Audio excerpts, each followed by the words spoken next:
Hello students and aspirants, स्वागत है आपका हमारे YouTube channel daily GS talks पर। हमेशा की तरह एक बार फिर हम आपके सामने हाजिर हो गए हैं अपने डेली करंट अफेयर्स के वीडियो के साथ। तो आज है तारीख 15 अक्टूबर 2021 और हम लेके आ गए हैं आज के most important current affairs and headlines. बात करते हैं सीधे सवालों से। तो पहला सवाल कह रहा है कि global hand washing day is observed on. तो बात हो रही है कि किस दिन, यानी किस दिन हम सेलिब्रेट करते हैं, मनाते हैं एक ऐसा क्लीनलीनेस ओरिएंटेड या आप कह सकते हैं hygiene oriented global hand wash day.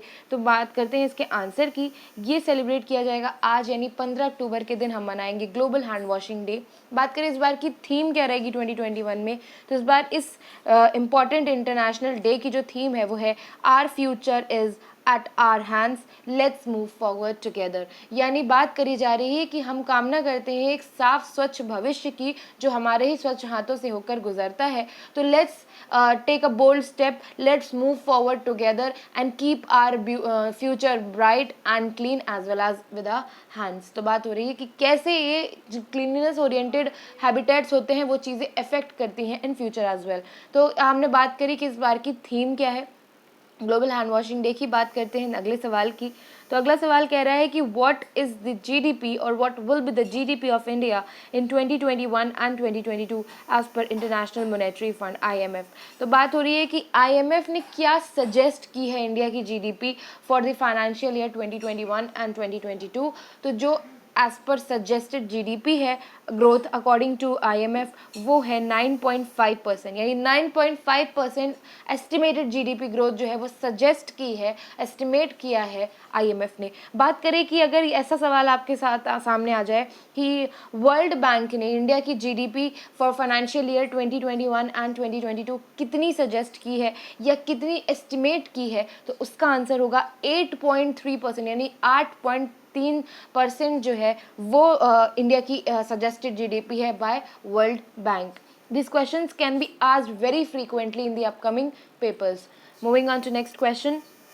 Next question says, who has been awarded the Lal Bahadur Shastri National Award for Excellence since 2021? तो बहुत इंपॉर्टेंट प्रेस्टिजियस अवार्ड है ये। किसको मिला है इस बार का ये इंपॉर्टेंट अवार्ड? तो ये मिला है एम्स के डायरेक्टर को, डॉक्टर रणदीप जी को। बात करते हैं अगले सवाल की। Union home ministry began tripartite talks with Gorkha representatives of which state government.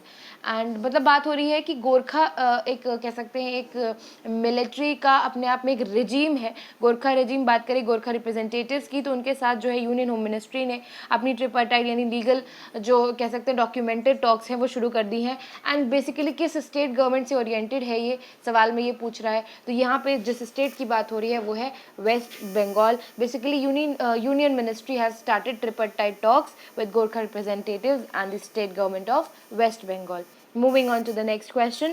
The Renewable Energy Country Attractiveness Index यानी RECAI is published by which entity or which institute? The question is very clear in front. It's talking about some index whose name is Renewable Energy Country Attractiveness Index. कौन publish करता है ये? तो इसका जवाब है Ernest and young जो company है वो बेसिकली ये इंडेक्स के साथ हर बार जो है सामने आती है इन एवरी कह सकते हैं प्रोग्रेसिव ईयर। बात करते हैं अगले सवाल की। The government of India has accorded which status to the Power Finance Corporation Limited PFC। तो बात हो रही है कि कौन से स्टेटस को अकॉर्ड कर दिया यानी इक्वलाइज कर दिया है with the status of power Finance Corporation limited. तो बात हो रही है यहाँ पे कि किस स्टेटस को अकॉर्ड किया है, इक्वल कर दिया है, दैट इज ऑफ महारत्नास। तो जो महारत्नास का जो कह सकते हैं स्टेच्योर था that has been equated to the stature of power finance limited corporation limited. Moving on to the next question, which state launched a patrolling operation named Operation Satark? तो very important question again. Operation Satark हाल ही में launch किया गया है। Basically ये launch किया गया है कि ये जो त्योहारों का सीज़न चालू हो गया है, it's the festive season is round the corner. अभी से शुरुआत हो गई। आज दशहरा का बहुत प्रमुख त्यौहार है हिंदुओं के ब्रज और पूरे भारतवर्ष में यह सेलिब्रेट किया जाता है।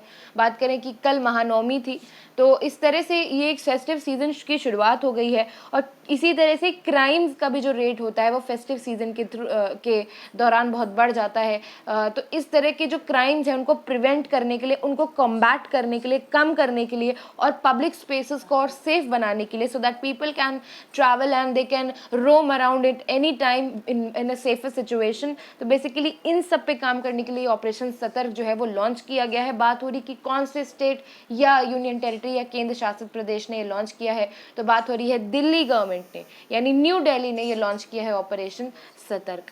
Moving on to the next question, the International E-Waste Day is celebrated globally, centered every year on, यानी centrally यानी पूरे globally ये जो इंटरनेशनल ई वेस्ट डे है, ये ई वेस्ट आप समझ रहे होंगे, जो कह सकते हैं इलेक्ट्रॉनिक वेस्ट एक तरीके से निकलता है विच इज़ नॉन बायोडिग्रेडेबल, जो जल्दी से कह सकते हैं कि डिग्रेड नहीं होता इनटू द सॉइल। एंड बात करें कि ये जो ई वेस्ट डे है इसको कैसे डंप करना चाहिए, what are the correct ways to prevent it and also how to make it not hazardous for the normal convenience. तो बेसिकली बात करें किस दिन मनाया जाता है, तो मनाया जाता है 14 अक्टूबर को, यानी कल हमने सेलिब्रेट किया था international e waste global day. बात करें इस बार की थीम क्या रही इस दिन की, तो इस बार की थीम थी consumer is the key to circular economy. ये इस बार की जो थीम थी, कॉन्सेप्ट था जिसपे ये डे जो है ऑब्जर्व किया गया। इसी के साथ जो है अगले सवाल पे चलते हैं, which animal species is also called ढोल। तो किस एनिमल यानी किस जानवर की प्रजाति को ढोल भी कहते हैं, this animal species is also known as dhole. तो यहाँ पे बात हो रही है एशियाटिक वाइल्ड डॉग को ढोल भी कहते हैं। Very important question. Moving on to the next question, who has appointed as the new advisor to Prime Minister Narendra Modi? Very, very important question. Double mark this question. Give it 2-3 stars. However you feel that this question is allotted the importance of it has right now.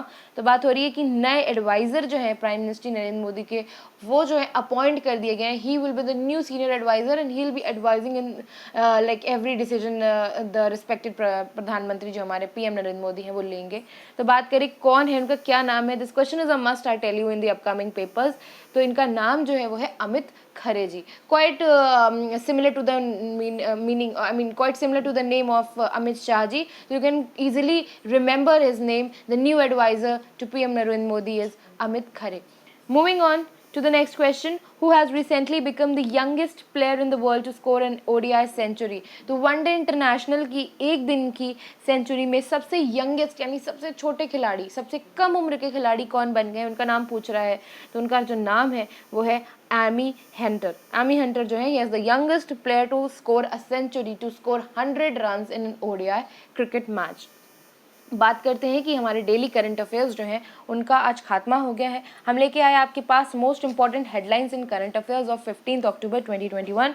I hope कि ये जो questions हमने discuss किए भी current affairs के, they are quite clear to you and they make your way of getting updated on a daily basis much more easier. With this hope, moving on to the next session of this video. Next session में हम बात करते हैं word of the day की। Word of the day section में हम बात करते हैं कि ऐसे इंग्लिश के शब्द की जो आपका वोकैबुलरी क्वोशंट इंक्रीज करने के साथ साथ कहीं ना कहीं आपके कम्युनिकेशन स्किल्स को भी बेटर करता है if you are using those words in your regular communication day to day. तो बात करते हैं आज का जो वर्ड है वो है नर्चर। नर्चर का मीनिंग होता है कि जब आप किसी चीज़ को पालन पोषण करते हैं, उस चीज़ को बढ़ावा देते हैं कि वो चीज़ ग्रो करे in its natural form. Basically जब आप किसी चीज़ को, आप अगर उर्दू के शब्द में, there is a very beautiful Urdu word तालीम जिसे कहते हैं, तो जब किसी चीज़ को शिक्षा के साथ साथ आप उसको, you give him manners, you give him ethics and you nurture him all together to make him grow at a natural state. तो बेसिकली ये मीनिंग होता है, उसको कहते हैं नर्चर करना, किसी भी चीज़ को पालन पोषण करना, उसको पालना या पोसना। मीनिंग के पास चलते हैं तो upbringing, very easy, I told you कि आप किसी चीज़ को अपब्रिंग करते हैं, उसको पाल के, उसको पालन पोषण करके बड़ा करते हैं, तो उसको अपब्रिंगिंग कहते हैं। बात करें पर्यायवाची यानी सिनोनिम्स की, तो केयर और फॉस्टरिंग, यानी किसी चीज़, फॉस्टरिंग का अर्थ होता है किसी चीज़ को आप बढ़ावा देते हैं और किसी चीज़ को आप बेसिकली आप उसको you are kind of applying a very sweet pressure on that thing to make it grow. ठीक है, आप उसको उस चीज़ को ढाल रहे हैं कुछ चीज़ों के अकॉर्डिंग और तब आप उसको बड़ा कर रहे हैं, उसको कहते हैं टू नर्चर समथिंग। अगर बात करें एंटोनिम की, तो एंटोनिम यहाँ पे होगा बेसिकली, यहाँ पे थोड़ा सा कह सकते हैं कि नेचर जो है मतलब इस नर्चर वर्ड का एंटोनिम होगा। आप कहेंगे कि nature could not be an antonym, nature तो प्रकृति हो गई, तो प्रकृति कैसे एंटोनिम हो सकता है नर्चर का? तो आई टेल यू, नेचर जो यहाँ पे नेचर जो लिखा है इसका अर्थ है कि आप किसी चीज़ को, किसी अलग से स्वीट प्रेशर को जो अप्लाई किया जा रहा है फॉर अ बेनिफिशियल ग्रोथ, उसको सबसाइड कर रहे हैं and you are making nature do what it should do to make a person और to make a thing grow. Basically अर्थ ये है कि जब प्रकृति अपने हिसाब से ही कोई चीज़ ग्रो, ऐसा है जैसे छोटा सा एक बच्चा होता है, मान लीजिए वो पैदा हुआ, तो माँ बाप उसकी अपब्रिंगिंग करते हैं, उसका पालन पोषण करते हैं, they nurture their child and they make him big according, मतलब in every context, in manners, in ethics, in studies, in academics, in sports, in everything. लेकिन अगर वही बच्चा ही is without, is unfortunate enough कि उसके पेरेंट्स ही ना रहे आफ्टर हिज बर्थ, तो वो बच्चा बड़ा तो होगा, he will grow, but he will grow according to nature's rule, मतलब जैसे एक नेचर इवॉल्व करता है वैसे ही ग्रोगा। तो इसमें एक फ़र्क आ जाता है, नर्चर यानी पालन पोषण करना, और nature something which is ignoring, या आप कह सकते हैं devoiding of the sweet pressure, the sweet growth upliftment which is provided by our parents या by from wherever we get that upliftment. So I hope कि this word and the meaning and the antonym and synonyms are very clear to you। ये थोड़ा सा कॉन्ट्रेडिक्टिंग था, मुझे लगा कि maybe I should help you guys to make it understand कि nature यहाँ पे सिर्फ प्रकृति का अर्थ नहीं है, nature means to make something evolve naturally in a very natural procedure apart from being nurtured। Moving on to the next section and also the last section of the video, homework के section की बात करेंगे। I hope कि आपको ये word of the day समझ में आया होगा and you will be quite bringing this word into your day-to-day regular communication skills। Moving on to the last section of this video, last section में हम बात करते हैं होमवर्क के सेक्शन की। हम एक ऐसा क्वेश्चन लेके आते हैं जो किसी पुराने प्रीवियस ईयर पेपर में पूछा जा चुका होता है and how this question is quite important to appear in your upcoming 4th exams, तो उनमें भी ये क्वेश्चन पूछा जा सकता है, क्वाइट इंपॉर्टेंट क्वेश्चन। आज का सवाल देखते हैं। आज का सवाल कह रहा है electric bulb contains which gas? This question has been particularly asked in one of the papers of 2019। तो पूछ रहा है कि जो इलेक्ट्रिक बल्ब होता है, जो अमूमन कॉमन घरों में पाया जाता है, तो उसमें कौन सी गैस फिल होती है, कौन सा फिलामेंट फिल होता है? बात हो रही है हाइड्रोजन, हीलियम, नाइट्रोजन या आर्गन। इन 4 गैसेस में कौन सी गैस फिल होती है इलेक्ट्रिक बल्ब में, तो वो आपको बताना है। इस सवाल का जो जवाब है वो आप हमें कमेंट सेक्शन में बताइएगा, आपके सही कमेंट को हम पिन करेंगे और इसका जो जवाब है वो हम professionally will tell it on tomorrow's daily current affairs video, यानी 16 अक्टूबर की डेली करंट अफेयर्स की वीडियो में इस क्वेश्चन के हल की हम बात करेंगे, आंसर की बात करेंगे। बात करते हैं कल की डेली करंट अफेयर्स के वीडियो में हमने जिस क्वेश्चन पे बात की, यानी 14 अक्टूबर का जो डेली करंट अफेयर्स का वीडियो था, उसमें जिस होमवर्क के सेक्शन में the question we talked about was, पूछा जा रहा था कि नेशनल फॉरेस्ट रिसर्च इंस्टीट्यूट जो है भारत में वो कहाँ देखा जाता है। 4 ऑप्शन दिए गए थे, न्यू दिल्ली, नोएडा, गुवाहाटी और देहरादून। तो उसका जो सही जवाब है वो ये है कि नेशनल फॉरेस्ट रिसर्च इंस्टीट्यूट जो है भारत का, उसका लोकेशन देहरादून में पाया जाता है।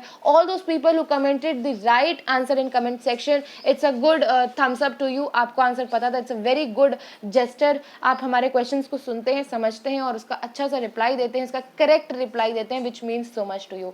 विद दिस होप कि आपको आज के डेली करंट अफेयर्स का वीडियो बहुत क्लियर होगा। चलते हैं, मिलते हैं, आपसे विदा लेते हैं, मिलेंगे आपसे अगले वीडियो में। तब तक के लिए जारी रखें अपनी तैयारी, boost your preparation, keep watching our videos. कुछ बहुत से इंपॉर्टेंट वीडियोस हैं जो हमने अपकमिंग एग्जाम्स के लिए डिज़ाइन किए हैं। अगर आप सामान्य हिंदी की बात करें, सामान्य ज्ञान की बात करें, अगर आप कुछ इंपॉर्टेंट टॉपिक्स की बात करें, तो all those have been compiled very beautifully in our playlist of our channel daily GS dose. उन सारे ही वीडियोस के लिंक मैं इस वीडियो के डिस्क्रिप्शन बॉक्स में शेयर करूंगी, आप उन्हें ज़रूर देखिएगा and give it a thumbs up if you like it. Do subscribe to our channel daily GS dose, keep boosting your preparation with our videos. Thank you for watching.